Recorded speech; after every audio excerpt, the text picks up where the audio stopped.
from the days of Eusebius down to the 16th century, scarcely a doubt was raised with regard to its authenticity. What happened in the 16th century? I'll tell you what happened. Martin Luther comes on the scene. And just to give you a little bit of perspective on Martin Luther, I'll just kind of give you a brief overview of his life. Beginning with, 1483, Luther's brought into the world, November 10th, born in Germany. And in 1505, and this is critical, at the young age of 21, he's almost 22 years old, Luther has a traumatic experience. This brutal thunderstorm rolls in. It's so terrifying and so fierce that Luther actually makes a vow. And he says, if I make it through this thunderstorm, I'm going to commit my life. I'm going to become a monk. Only 2 years later, he would be ordained a Catholic priest. And so this is a man immersed in Roman Catholicism, immersed in the Catholic Church. 5 years later, he would get his doctor of theology. And this is where, Luther would begin to teach. He becomes a professor at the University of Wittenberg. This is where he begins to be enlightened, one might say, where he begins to develop his understanding of what we understand today in regard to Luther's, what he's most well known for, and that is being saved or justified by faith alone. And then, as we come to the end of 1517, this is in October, one of the most pivotal moments in the history of Christianity, right here.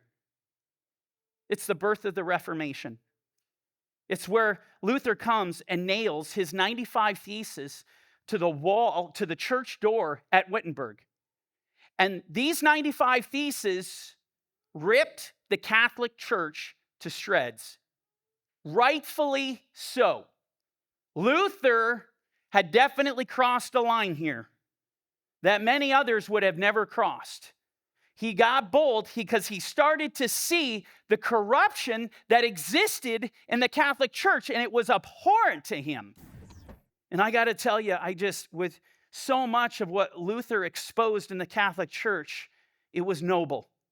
Those 95 Theses, that was the birth of the Reformation. It was, and it wasn't meant to be, Luther wasn't set out, now I'm going to create a whole new faith, a whole new, denomination. That wasn't he's looking at a church that he's grown up in, that he's been immersed in, and it's totally corrupt. He wants to purge the corruption and move on.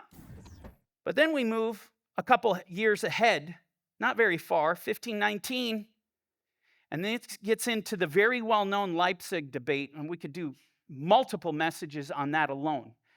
But this is where Luther denies papal supremacy, and he declares Scripture alone has the authority. Something that every person here, I would hope, would get behind.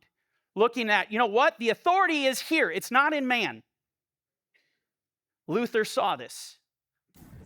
In 1520, Luther, he has this work called, it's kind of a treatise, if you will, on the Babylonian captivity. And in there, he just, no holds barred, very frank, very forward about what he thinks about the Catholic Church. And just to give you an idea, one of the quotes is the following: I know for certain that the Pope is the Antichrist, and his throne is that of Satan himself. Now, if you were living in the days of Luther, me personally, I would have stood with him in that statement. How do you think that went over?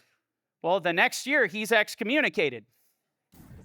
And what's crazy is the next thing that happens is this. In 1521-22, Luther is abducted, but it's not a bad abduction, as crazy as that sounds.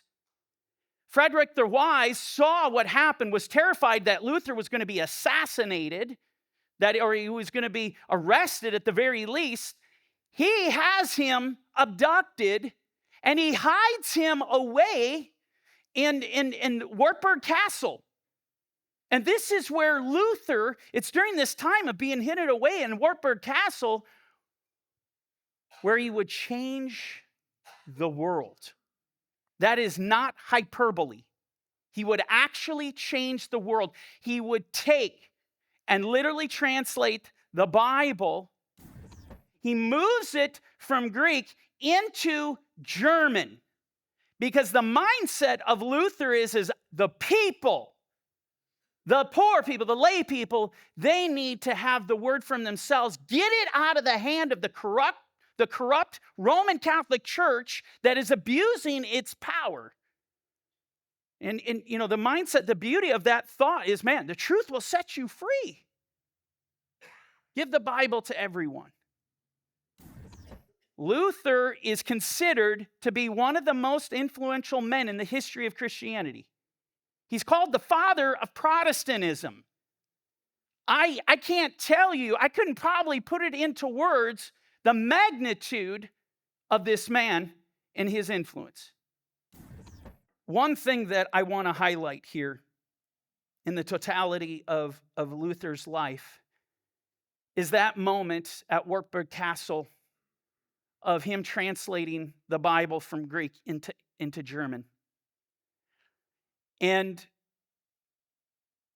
I would say that work right now can tangibly be felt more than you could possibly appreciate, but I'm going to try to put it into context for you. This translation, and specifically it was just the New Testament, okay? Luther's New Testament has the same 27 books we have, but guess what? They're organized a little differently. He compartmentalizes 23 books of our New Testament and separates 4. Which 4? These 4. Hebrews, James, Jude, and Revelation. These books he did not hold at the same level of the rest of the New Testament. He had a 2-tier canon. And so these books he put at the end. Now, I'm going to show you what Luther wrote in his Bible. He has a preface to this part that he saved for the end of his 1522, what would be called the September Testament. I want to show you what he says. Hitherto, or in other words, therefore, we have had the right certain chief books of the New Testament, meaning all those 23 other books outside of these, those are chief books. But the 4 following had in ancient times a different reputation. What does that indicate? Okay, if you're a layperson, the whole point of this 1522 New Testament is to reach the poor people, the people that haven't had the word for themselves.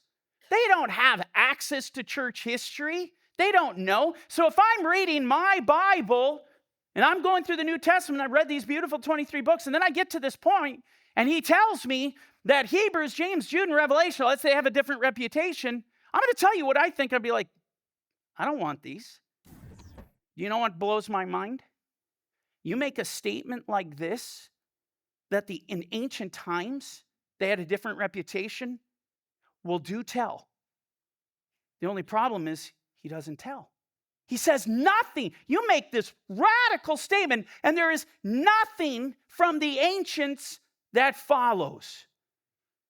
For me, as a student of the word, the lack of that kind of discipline is alarming. Especially when you are literally doing a translation of the Bible and this is inserted within. This is what he has to say about the Epistle of James.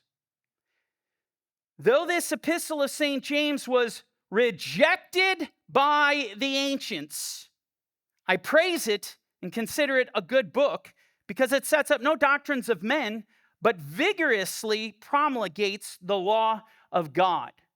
Again, I have a problem with, and this is why at the beginning of this teaching, I went back and showed you the ancients. I went back and clearly showed you how the early attestation to this, yet Luther comes and flat out says it is rejected. Are you going to read it? Are you going to digest it as authoritative when it was rejected? And again, I want to make a special note.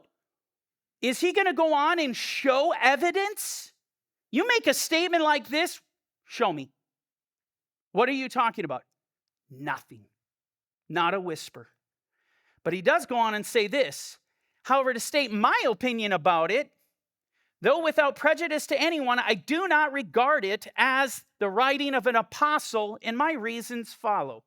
In the first place, it is flatly against St. Paul and all the rest of Scripture in ascribing justification to works. Luther literally just presented a false dichotomy here. In other words, you can't believe in the doctrine expressed by the Apostle Paul and in the rest of Scripture or that of James. You have to pick either one or the other. They're diametrically opposed to one another. Luther is pitting Paul against James. It's interesting to me, I still see the same rhetoric today. There's this notion, there's this idea that there is no biblical harmony to law and grace. There's no relationship whatsoever to faith and works. And yet I can tell you, as we begin to go through this series, you're going to see the biblical relationship, the beautiful harmony, the natural spiritual relationship that exists between these things, between faith and works, between law and grace. It says that Abraham was justified by his works when he offered his son Isaac, though in Romans 4, St. Paul teaches to the contrary, that Abraham was justified apart from works by his faith alone before he had offered his son, and proves it by Moses in Genesis 15. Now, although this epistle might be helped and an interpretation devised for this justification by works, it cannot be defended in its application to works of Moses' statement in Genesis 15. This is infuriating, that a man at this level shows such a lack of discipline. Any scholar worth his weight in salt knows you do not isolate a passage from the rest of Scripture. And it's literally what he just did. What he's saying is when we talk about being justified, you don't get to go outside of Genesis 15. Genesis 15, the only verse you can look at in regard to being justified is Genesis 15:6. Oh my goodness, could you imagine if I took the pulpit and told you, you can't go outside of Luke 14:26, where Yeshua comes and says, unless you hate your mother and father, your wife, your children, your brother, your sister, cannot be my disciple. Can't go outside of that. This is literally what he's doing. It is so hard for me to understand how this is even possible. And this was in the Bible. The Bible that scholars will tell you across the board changed the world. Hey there, this is Mike at Corner Fringe Ministries. Thanks for watching our video. If you liked the video or it encouraged you, do us a favor. Hit the like button. Don't forget to hit the share. And if you haven't done so already, please hit the subscribe button. Now, if you want to watch the rest of this video, hit the button here. And if you want to watch the rest of this series, you can check it out here. And don't forget, you can download the Corner Fringe Ministries app today on any of your Play stores. Thanks for joining us at Corner Fringe Ministries.